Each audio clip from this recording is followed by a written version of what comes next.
হিন্দুদের ধর্মীয় প্রতিষ্ঠান হিসেবে গড়ে ওঠে ইসকন, সাধারণভাবে যা হরে কৃষ্ণ আন্দোলন নামে পরিচিত। তবে ধর্মীয় আচার আচরণের মোড়কে ইসকন হয়ে উঠেছে একটি জঙ্গি সংগঠন। পাশাপাশি বাংলাদেশে ইসকন দীর্ঘদিন ধরেই গুপ্তচর বৃত্তির সাথে জড়িত। বাংলাদেশে ইসকনকে নিয়ে অভিযোগ উঠেছে যে তারা ভারতের হাইকমিশন থেকে কোটি কোটি টাকা পায়, যা তারা অন্তর্বর্তীকালীন সরকারের পতন এবং সাম্প্রদায়িক দাঙ্গা বাঁধানোর উদ্দেশ্যে ব্যবহার করে। এছাড়াও তারা খুন, গুম, ধর্ষণ, শিশু নির্যাতন থেকে শুরু করে সব ধরনের অপকর্মের সাথে লিপ্ত। ইসকনের করা ভয়ঙ্কর কিছু অপরাধ সম্পর্কে বিস্তারিত জানতে ভিডিওটি না টেনে শেষ পর্যন্ত দেখতে থাকুন। নাম্বার 1, হিন্দু ধর্মগ্রন্থের ভুল ব্যাখ্যা। হিন্দু ধর্মগ্রন্থের ভুল ব্যাখ্যার অভিযোগ ইসকনের বিরুদ্ধে দীর্ঘদিনের। একটি সমালোচনা হল তাদের দ্বারা হিন্দু ধর্মগ্রন্থের প্রচলিত ব্যাখ্যার পুনর্বিবেচনা করা হচ্ছে। সমালোচকরা দাবি করেন ইসকনের গ্রন্থগুলোতে কৃষ্ণকে সর্বোচ্চ দেবতা হিসেবে তুলে ধরা হয়, যেখানে শিব ও দুর্গার মতো অন্যান্য দেবতার অবমূল্যায়ন করা হয় এবং তাদের অর্ধদেবতা হিসেবে উল্লেখ করা হয়। প্রচলিত হিন্দু অন্তর্ভুক্তিবাদের এই বিচ্যুতি ইসকনের ধর্মকে হিন্দু ধর্মের একটি সরলীকৃত সংস্করণ হিসেবে উপস্থাপন করার চেষ্টা হিসেবে দেখা হয়, যা সমালোচকদের মতে বিভ্রান্তিকর এবং হিন্দু ধর্মের বিভিন্ন ঐতিহ্যের প্রতি অবমাননাকর। এজন্য অনেক সনাতন হিন্দুরাও ইসকনকে দেখতে পারে না। নাম্বার 2, নেতৃত্ব কেলেঙ্কারি ও আর্থিক অসদাচরণ। ইসকনের আরেকটি বড় বিতর্কের কেন্দ্রে ছিলেন কীর্তনানন্দ স্বামী বা স্বামী ভক্তিপাদ, যিনি যুক্তরাষ্ট্রের নিউ বৃন্দাবন সম্প্রদায়ের একজন প্রাক্তন নেতা ছিলেন। 1987 সালে ইসকনের নীতিমালা লঙ্ঘনের কারণে তাকে ইসকন থেকে বহিষ্কার করা হয় এবং পরে তাকে প্রতারণা এবং শিশু নির্যাতনের অভিযোগে অভিযুক্ত করা হয়। তার মামলা ইসকনের জন্য তীব্র পর্যবেক্ষণের সময় চিহ্নিত করে, যেখানে নেতৃত্বের অসদাচরণে, অভ্যন্তরীণ তদারকি ও জবাবদিহির অভাবের জন্য সংগঠনটি সমালোচিত হয়। নাম্বার 3, যুক্তরাষ্ট্রে মানসিক প্রভাব বিস্তার ও আইনি মামলা। 1970 এবং 1980-এর দশকে ইসকন যুক্তরাষ্ট্রে ব্রেন ওয়াশিং বা মানসিক প্রভাব বিস্তার, অবৈধভাবে কারাগারে রাখা এবং তরুণ ভক্তদের অপহরণের অভিযোগে বিভিন্ন আইনি জটিলতায় পড়ে। 1976 সালের পিপল ভি মার্ফি মামলায় নিউ ইয়র্ক আদালত হরে কৃষ্ণকে একটি বৈধ ধর্ম হিসেবে স্বীকৃতি দেয়। তবে পরবর্তী মামলাগুলো, যেমন 1984 সালের জর্জ ভি ইসকন সংগঠনের অভ্যন্তরে কথিত মানসিক প্রভাবের অভিযোগ তুলে ধরে। এই মামলায় এক তরুণী ইসকনে যোগ দেয় এবং অভিযোগ ছিল যে ইসকন তার অবস্থান নিয়ে তার বাবা মাকে বিভ্রান্ত করেছিল।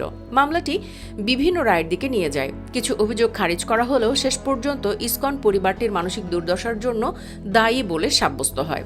নাম্বার 4, শিশু নির্যাতনের অভিযোগ। 1990-এর দশকে ইসকনের অধীনস্থ বোর্ডিং স্কুলগুলোতে শিশু নির্যাতনের ব্যাপক অভিযোগ সামনে আসে।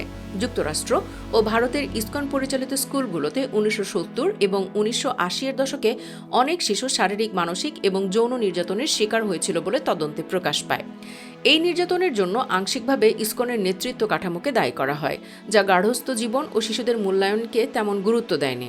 ফলে শিশুদের প্রতি অবহেলার পরিবেশ সৃষ্টি হয়।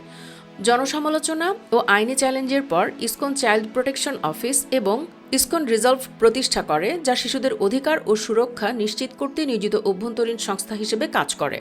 নাম্বার 5, মুসলিম নিধন কর্মসূচি। অভিযোগ আছে নিজ ধর্ম প্রচারের আড়ালে অন্য ধর্মের বিনাশে নিয়োজিত ইসকন। এজন্য ইসকনের প্রধান টার্গেট মুসলিম ধর্ম। এ সংগঠনটির বেসিক কনসেপ্ট মধ্যযুগের চৈতন্যর থেকে আগত।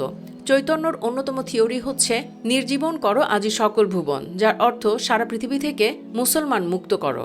সেই ধারাবাহিকতায় চট্টগ্রাম আদালত প্রাঙ্গণে 18 ফেব্রুয়ারি মুসলিমদের প্রকাশ্য হত্যার হুমকি দিয়ে মিছিল করেছিল ইসকন।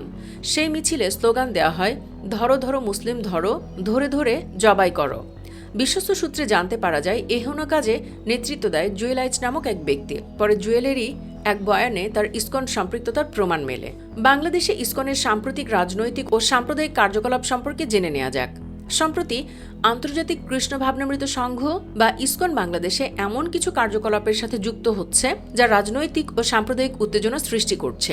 আগে যেখানে এটি মূলত ধর্মীয় সংগঠন ছিল, সেখানে এখন সমালোচকরা অভিযোগ করছেন যে ইসকন আধ্যাত্মিক কর্মকাণ্ডের বাইরে গিয়ে রাজনৈতিক বিষয়ে অংশ নিচ্ছে এবং বাংলাদেশের অভ্যন্তরীণ ব্যাপারে হস্তক্ষেপ করছে।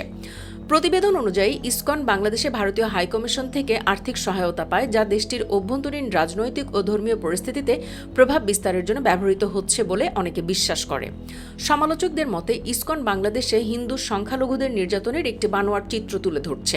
তারা মনে করেন এই চিত্রটি আন্তর্জাতিক সহানুভূতি এবং সমর্থন লাভের জন্য অতিরঞ্জিত এবং উদ্দেশ্য প্রণোদিতভাবে উপস্থাপিত হচ্ছে। বাংলাদেশের সংখ্যালঘুদের ওপর নির্যাতনের কথা তুলে ধরে ইসকন আন্তর্জাতিক মতামত প্রভাবিত করার চেষ্টা করছে এবং দেশটির ধর্মীয় স্বাধীনতার বিষয়ে চাপ সৃষ্টি করতে চাচ্ছে। সমালোচকরা বলেন, এই ধরনের প্রতিবেদন ভারতের কিছু স্বার্থের পক্ষে উপকারী, কারণ এটি বাংলাদেশকে আন্তর্জাতিক ক্ষেত্রে নেতিবাচকভাবে উপস্থাপন করে। আন্তর্জাতিক সম্প্রদায়ের এই ধারণা থাকলে বাংলাদেশের বাণিজ্য, পর্যটন এবং কূটনৈতিক সম্পর্কের উপর বিরূপ প্রভাব পড়তে পারে, যা নতুন সরকারের জন্য অনেক বড় এক চাপ। আর ভারত মনে প্রাণে চায় এই সরকারের পতন। বাংলাদেশকে সংখ্যালঘুদের জন্য বিরূপ পরিবেশ হিসেবে উপস্থাপন করে ইসকনের এই প্রচারণা দেশটিকে আন্তর্জাতিকভাবে বিচ্ছিন্ন করার উদ্দেশ্য সাধন করতে পারে, যা বৈদেশিক বিনিয়োগ নিরুৎসাহিত করে এবং আন্তর্জাতিক সহযোগিতাকে ক্ষতিগ্রস্ত করে। রাজনৈতিক ধারণাগুলোর বাইরে ইসকনের বিরুদ্ধে বাংলাদেশে সাম্প্রদায়িক অস্থিরতা সৃষ্টির অভিযোগ উঠেছে। অভিযোগ রয়েছে যে সংস্থাটি হিন্দু সংখ্যালঘুদের মধ্যে ভীতি ও নিরাপত্তাহীনতার পরিবেশ সৃষ্টি করতে মিথ্যা তথ্য প্রচার করছে। হিন্দু সম্প্রদায় হুমকির মুখে রয়েছে বলে ইসকন প্রচারণা চালাচ্ছে, যা বাংলাদেশের সামাজিক কাঠামোকে অস্থিতিশীল করে সাম্প্রদায়িক বিভেদ বৃদ্ধি করছে। এই অভিযোগ আরও গুরুতর হয়ে ওঠে যখন বলা হয় যে ইসকনের কার্যকলাপ ভারতের গোয়েন্দা সংস্থা রিসার্চ অ্যান্ড অ্যানালাইসিস উইংয়ের উদ্দেশ্য সাধনে সহযোগিতা করছে।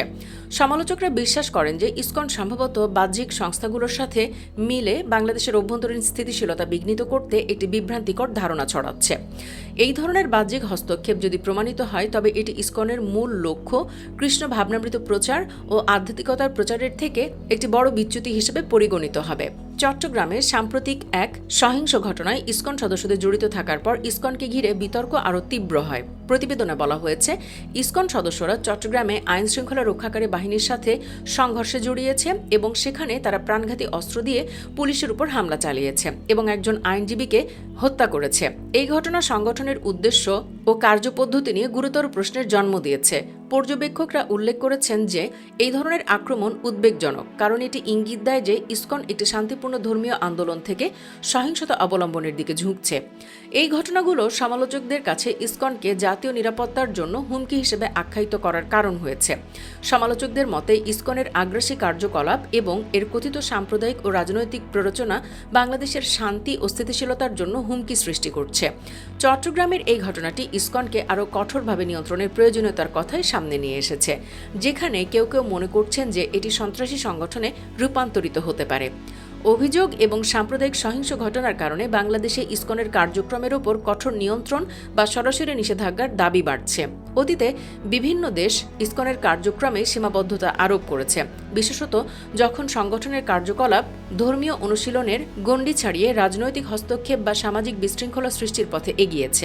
অনেকেই মনে করেন বাংলাদেশের উচিত জাতীয় স্বার্থ এবং সাম্প্রদায়িক সম্প্রীতি রক্ষার্থে একই ধরনের পদক্ষেপ গ্রহণ করা। যারা এ দাবির পক্ষে আছেন তাদের মতে ইসকনের ওপর সীমাবদ্ধতা আরোপ করলে সংগঠনটির কথিত রাজনৈতিক ও সামাজিক প্রভাব রোধ করা যাবে। ইসকনের বিরুদ্ধে বিভ্রান্তিমূলক প্রচারণা ও সাম্প্রদায়িক উত্তেজনা সৃষ্টির অভিযোগে উদ্বিগ্ন নাগরিকদের মতে জাতীয় নিরাপত্তা এবং জনশৃঙ্খলা নিশ্চিত করতে ইসকনের কার্যক্রম সীমাবদ্ধ রাখা উচিত। তাদের মতে নিষেধাজ্ঞা আরোপের মাধ্যমে বাংলাদেশ একটা বার্তা দিতে পারবে যে দেশটি এমন কোনো বাহ্যিক বা অভ্যন্তরীণ সংগঠনকে প্রশ্রয় দেবে না যা দেশের সার্বভৌমত্ব, সামাজিক সংহতি বা সাম্প্রদায়িক শান্তি বিঘ্নিত করার চেষ্টা করে। সুপ্রিয় দর্শক, ইসকন যে এমনটা করতে পারে তা আরও অনেক আগেই অনুমান করেছিলেন অনেকেই। এজন্য ইসকনকে নিষিদ্ধের দাবি ওঠে, কিন্তু নাস্তিক আওয়ামী লীগ সরকার তা কখনোই করেনি। এখন নতুন করে দাবি উঠেছে ইসকন নিষিদ্ধের। দর্শক, আপনি অতি দ্রুত সংগঠনটি নিষিদ্ধ করার পক্ষে হলে কমেন্টে ইয়েস লিখে ভিডিওটি লাইক ও শেয়ার করুন, যাতে সবাই যার যার জায়গা থেকে প্রতিবাদ জানায়। মনে রাখবেন, একজন মুসলিম ও সচেতন নাগরিক হিসেবে ইসকনের এসব কুকীর্তি সবাইকে জানানো আমাদের কর্তব্য। ধন্যবাদ এতক্ষণ সাথে থাকার জন্য।